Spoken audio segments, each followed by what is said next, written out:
on immigration and you. I am your immigration attorney, Michael Fulwani, and once again, we have with us attorney David Nachman, my law partner. Thanks David, so much, Michael. welcome. Always a pleasure. So today's programs, we talk about little bits and bits and information that probably be very helpful to some people, even if it is not immigration related. For example, there's a news coming in and there's advisory from IRS, International Revenue Service, that they have seen that some people just call scams. So they are issuing a warning to the taxpayer that to be aware of the phone calls that they are getting from individuals claiming to be representative of IRS. And it's like calls, unsolicited calls, they are scams. So the warning and advisory is that if anybody is calling you, I'm from IRS, and you still have to send $719. If you don't do within 24 hours, your bank account will be frozen and all that. All kind of, and people get worried and immediately right that they give them a PO box number and something. So you have to be careful. I mean, scams are scams. Scams have happened many times. Even in immigration field, we have talked in the legalization program, the SA program, the political asylum program. That's on our side of the immigration. But this is because, especially is the tax season. I mean, the tax season, people are filing tax returns, and a call comes from IRS, which is not unusual. Right, and we don't want our viewers to fall prey to these types of antics. So, exactly. yeah. Exactly. Right. Okay. Another thing that we see quite frequently is filing of Form I-824. And I have seen that people, they say, I read in a newspaper, Gujarati newspaper or something, that you should file. So what people have done, for example, that you file a petition for your brother or sister, and the number came in, everything was done, they got an immigrant visa. But behind that, they had 2 children, or maybe the husband came first, and they say, my wife come later after a year or so. So what they do is they file a Form 824, which is wrong. 824 is not required in that event. When do you file an 824? If you are following to join in the sense that you are adjusting your status in the US, you applied for adjustment of status, your whole family is back home, the wife and children. Immigration approves, the case is approved, then you have to file a 824 with immigration to approve and inform the American consul there that we have granted to your husband and you can now apply for the visa at the American consulate. So there are so many other situations, but 824 before filing, you must be knowledgeable as to when and why that is required. Exactly. And again, Michael, as we always say to our viewers, it's really important to speak with a qualified immigration law professional to tell you when to be using the types of documents, especially with the 824. The I-824 carries with it a very significant fee. And before you drop a fee like that for nothing, it's really important to know that you're using that form properly. I have a couple of quick tidbits too. Oh, Michael, you have something else? One more. Sorry. Yeah, one more is about an advisory on I-601A. Now, okay, great. There was the provisional waiver that we talked about, that if you are married to a U.S. citizen and that you are here illegally, you entered illegally or remained illegally, right. And if you leave the country, you will be subject to the 10-year bar. Then President Obama issued a provisional waiver that you can get the waiver approved here before going for applying. Which is only about a year and a half old. It's a brand new type of law, so we're still muddling through to try to figure out how this is going to shake out. So this advisory I'm talking about, new one, may only benefit some people, because originally if anybody has committed any crime, they will deny that. So the new advisory that came in, we said that the memo on the petty offenses, which the government said, that if small things like a petty offense or a youthful offense, then that should not be a ground of denying the waiver. Right, and actually maybe we should just tell our viewers, Michael, historically what was happening is that the I-601As were being filed with the USCIS, and then what was happening is that they were being arbitrarily denied based upon what's called a reason to believe standard, that the individuals, because they had some type of criminal background, that would be grounds for the denial of the provisional waiver. But in fact, they were crimes which potentially, as Michael had just mentioned, would be crimes that are not really relevant or a grounds for which you could deny the provisional waiver.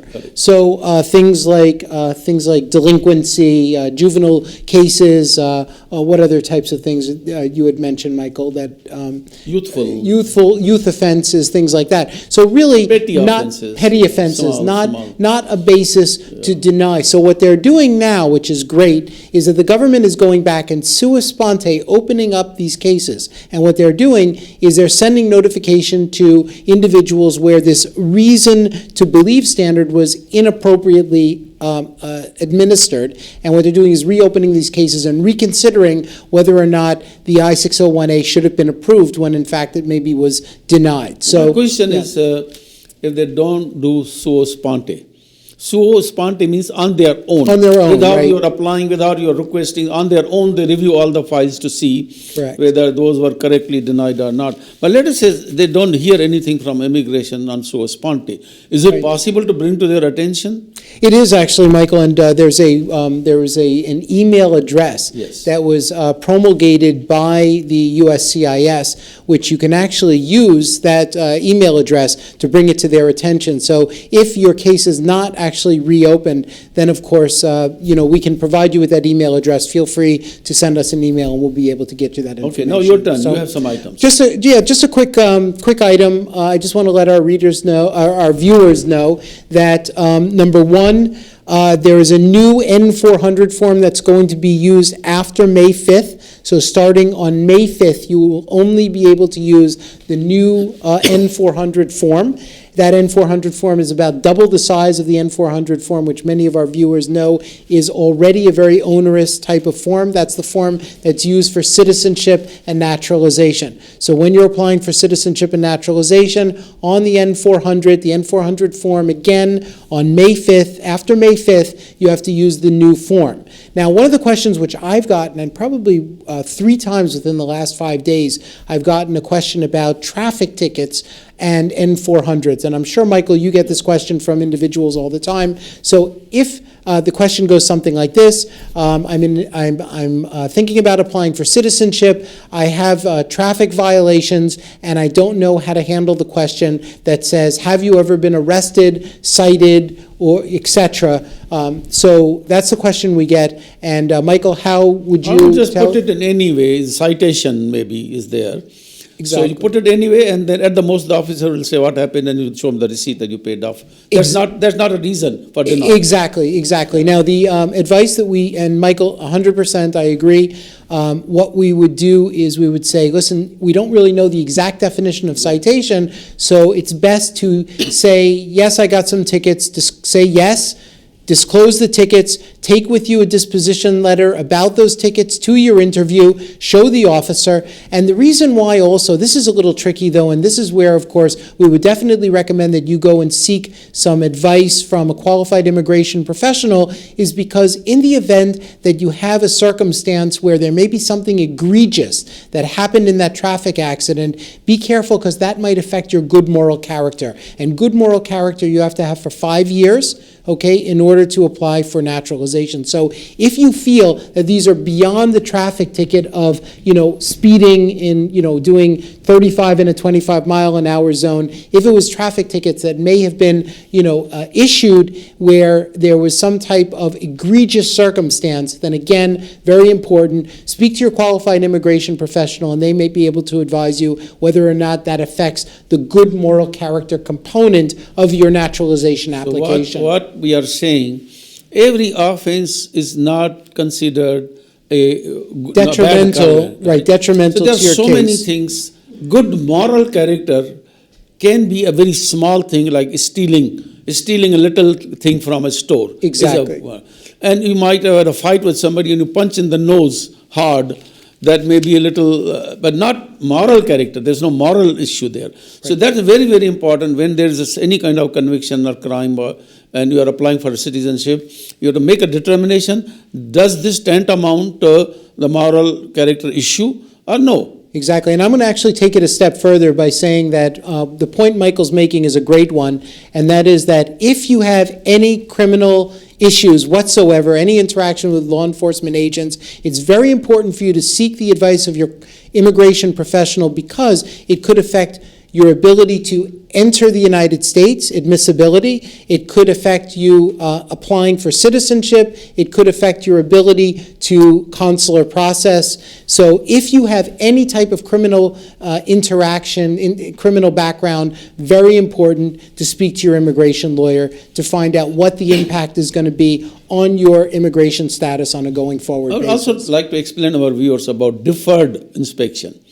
When people arrive at the port of entry, a CBP officer, the Custom Border Protection officer, may see some problems. So what can he do? Okay, depending on what the reason is, what the purpose is, he just have a deferred inspection, means say, okay, I'm letting you go back, but on such and such date, come back to the immigration office so that we can see more documents and make a determination whether you are admissible or not admissible. Exactly. Then they have a prosecutorial discretion also in that deferred inspection. Also, in some cases, they see this person is lying clearly, they can charge him with a fraud.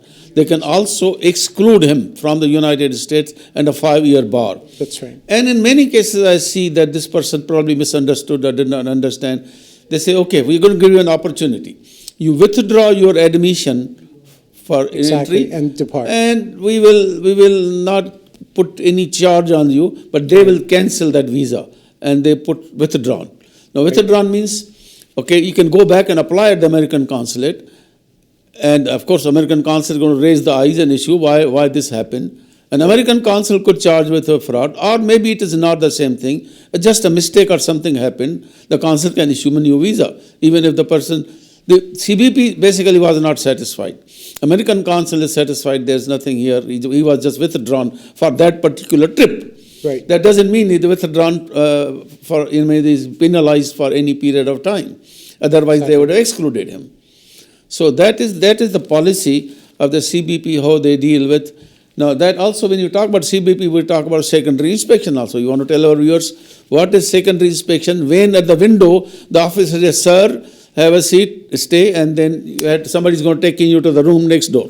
Exactly, and that's, as Michael properly points out, secondary inspection is when you're taken aside into a room. Generally speaking, they make a record of the information that the CBP officer is asking. They have a script. They ask you the questions, your name, your identity, what country you're from, etc. They go through a list of questions. And then, of course, when you go through secondary inspection, that allows the officer to create a record. So there's a formal written record. And I just want to bring up, Michael, because we've recently seen this happen at the port of entry, where there's actually been NTAs issued at the port of entry. So an individual might be entering, have a criminal background, and they're actually issued an NTA and put before an immigration judge. A lot of other issues relating to a green card holder coming after 11 months and repeatedly doing that. That's one of the issue where they can defer inspection. However, today we are running out of time.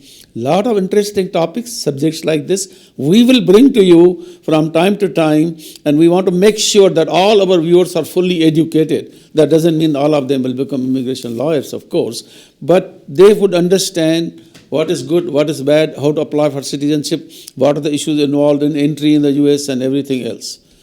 Exactly. With that, we thank you very much for Thank you so much, Michael. And thank you. all Thank of you, viewers. Please keep watching us every Saturday and Sunday, only on ITV.